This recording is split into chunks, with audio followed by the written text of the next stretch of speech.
La loi de pluralité est aussi une loi du relatif, de la relativisation. Ça veut dire que, par exemple, mes vérités pourraient être autrement, ma façon de concevoir les choses pourrait être différente, mon regard pourrait être différent, donc pluralité, donc relativité. C'est donc aussi une loi de relativité et c'est aussi une loi d'abondance. Parce que la pluralité, ça veut dire que eh bien, l'univers est abondant, il est même surabondant. Par exemple, on sait que aujourd'hui, pour ne citer que cet exemple, la Voie lactée, notre galaxie, c'est à peu près 100 milliards d'étoiles. C'est énorme.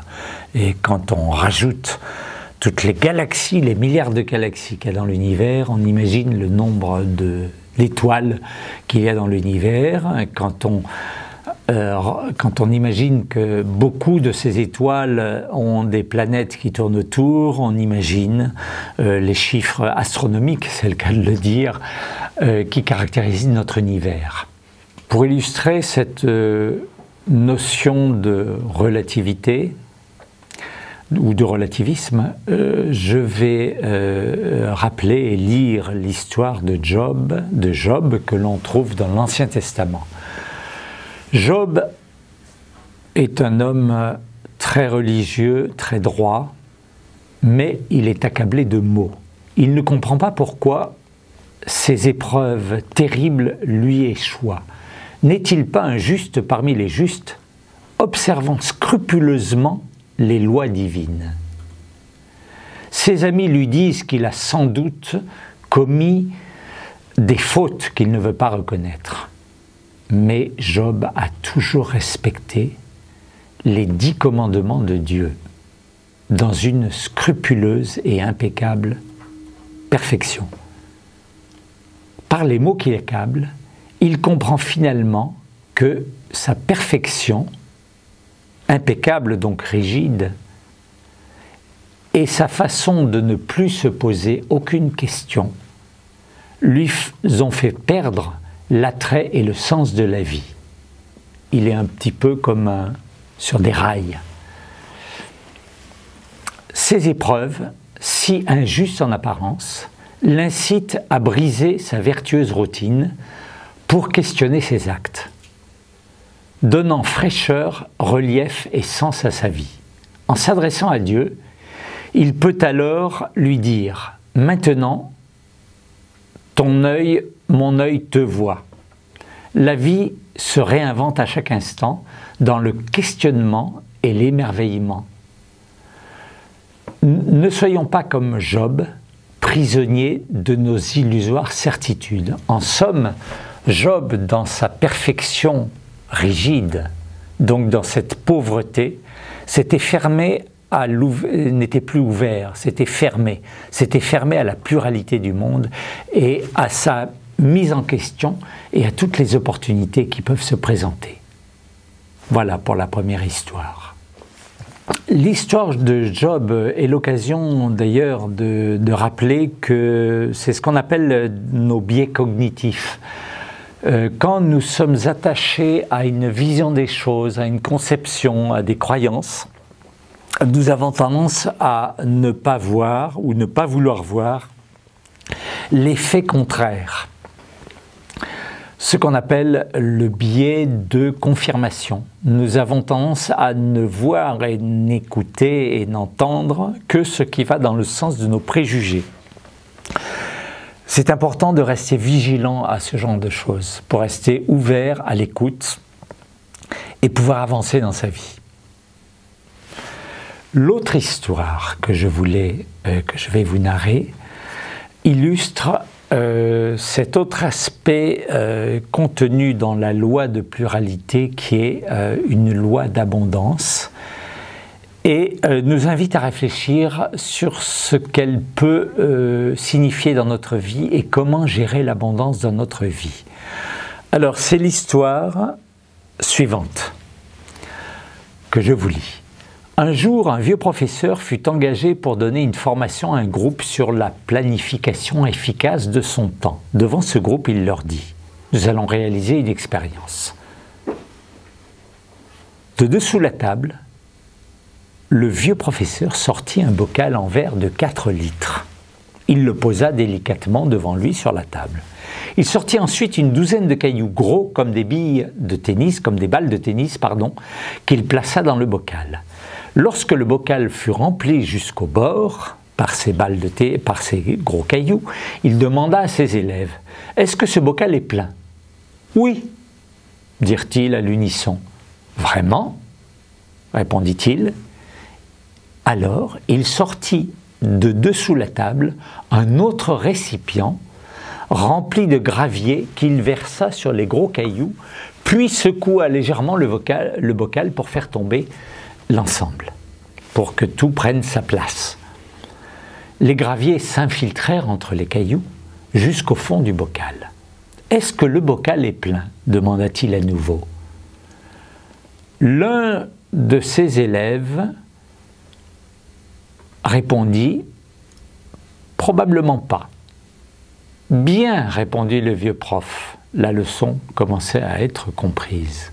Il sortit effectivement de dessous la table un autre sac, cette fois-ci un sac de sable, qu'il versa à nouveau dans le bocal. Les grains de sable allèrent se loger entre les cailloux et les graviers.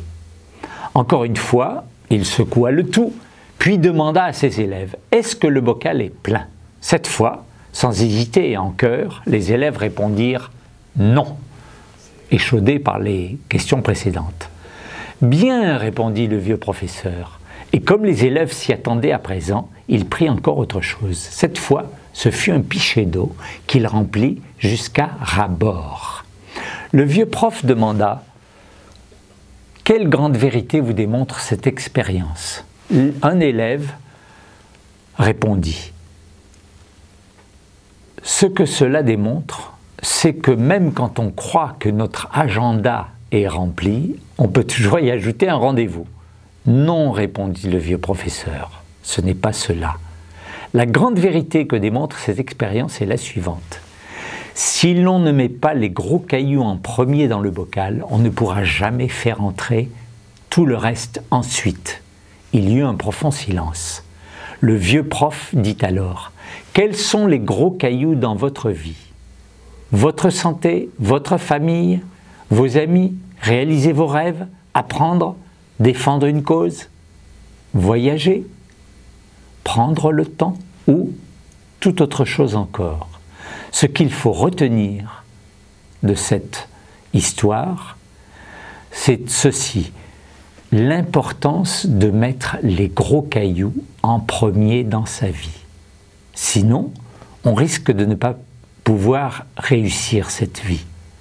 Si l'on donne la priorité aux peccadilles, que ce soit les graviers, le grain de sable ou l'eau, on remplira sa vie de peccadilles et l'on n'aura plus assez de temps précieux à consacrer aux éléments importants de notre vie.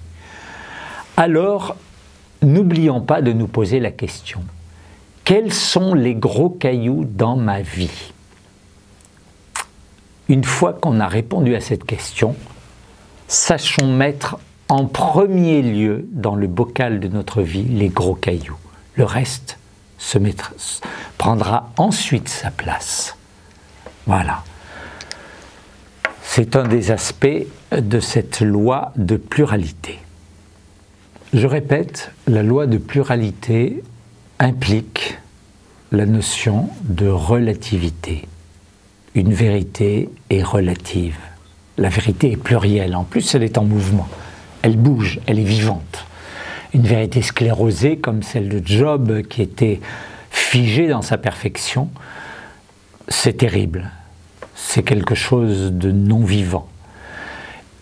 Et l'autre idée contenue dans cette notion de loi de pluralité, c'est celle d'abondance.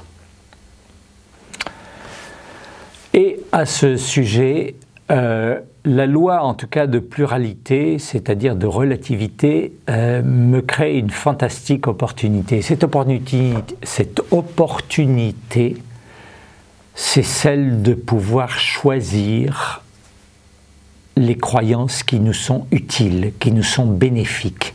Nietzsche disait Ce qui importe, ce n'est pas tellement ce qui est vrai, mais ce qui nous aide à vivre. Et ça, c'est une vérité profonde. Peu importe la vérité, ça ne veut pas dire qu'il faut croire tout et n'importe quoi, mais souvent, nous n'avons pas accès, nous ne pouvons même pas savoir quelle est la vérité. Donc, nous avons la possibilité, nous avons ce choix, nous avons cette liberté de choisir des convictions, des croyances, des règles de vie qui nous sont favorables, qui vont nous aider à vivre. Et c'est important parce que ça veut dire que quand nous devons choisir les valeurs en lesquelles nous croyons, nous devons nous poser la question, quelles sont les valeurs, quelles sont les convictions qui vont m'aider à vivre, qui vont m'apporter du mieux-être, qui vont m'aider à passer les épreuves. C'est une question importante.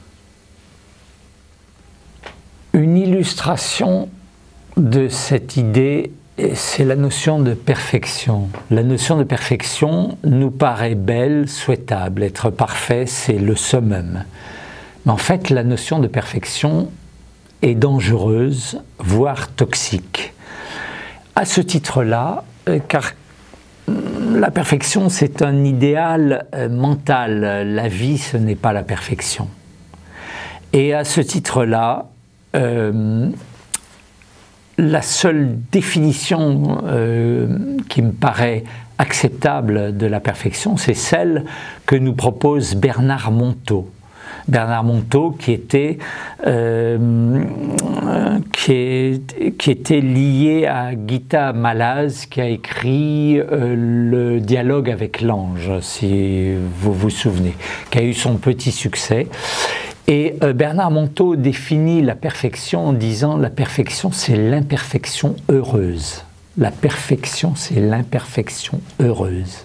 C'est-à-dire, n'essayons pas d'être parfait, la vie elle-même n'est pas parfaite, c'est une notion qui n'a pas beaucoup de sens.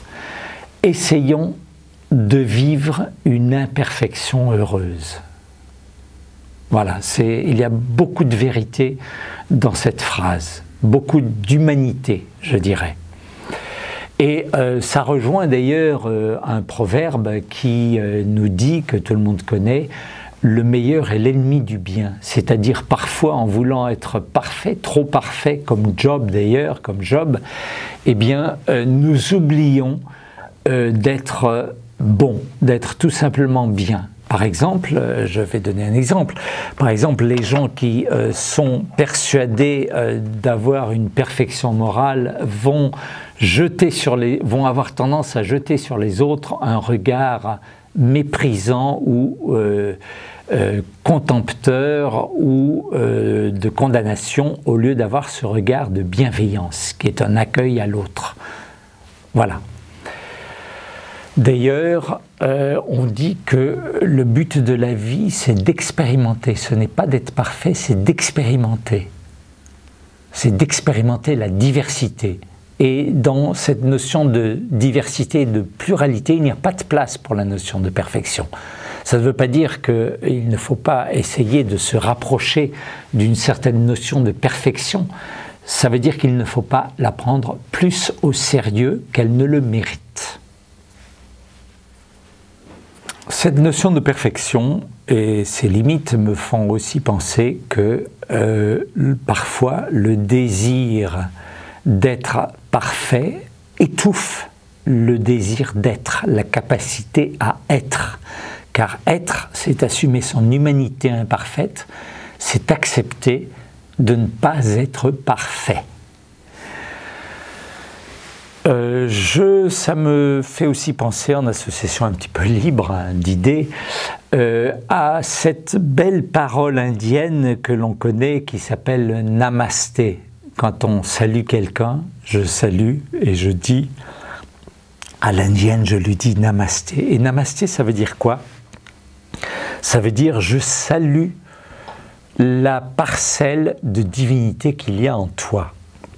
Ça veut dire que je reconnais dans l'autre, au lieu de le condamner, au lieu de le juger, au lieu de le refuser, de le démoniser, je reconnais en l'autre, quel qu'il soit, une parcelle de divinité, et sinon de divinité, en tout cas d'humanité.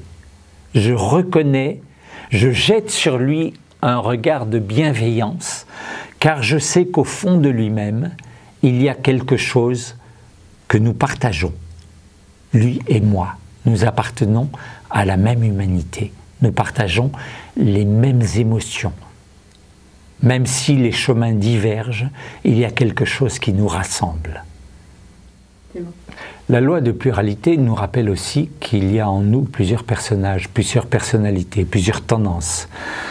Il est connu en psychologie que nous avons tous un peu des deux polarités principales de l'humanité, c'est-à-dire le masculin et le féminin, que l'on peut appeler l'animus, l'anima, comme Jung, qu'on peut appeler le yin et le yang, comme en Asie. Nous avons donc les deux.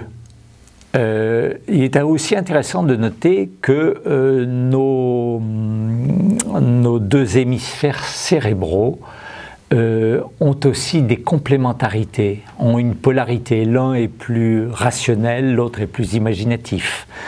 L'un est plutôt consacré, je crois, de mémoire à l'espace, à la notion, à la perception spatiale, l'autre est plutôt consacré au langage, et ainsi de suite. C'est-à-dire, le fait d'avoir plusieurs personnages en soi-même est une richesse, nous permet d'avoir des personnalités plus riches et plus complexes. C'est cela aussi la loi de pluralité.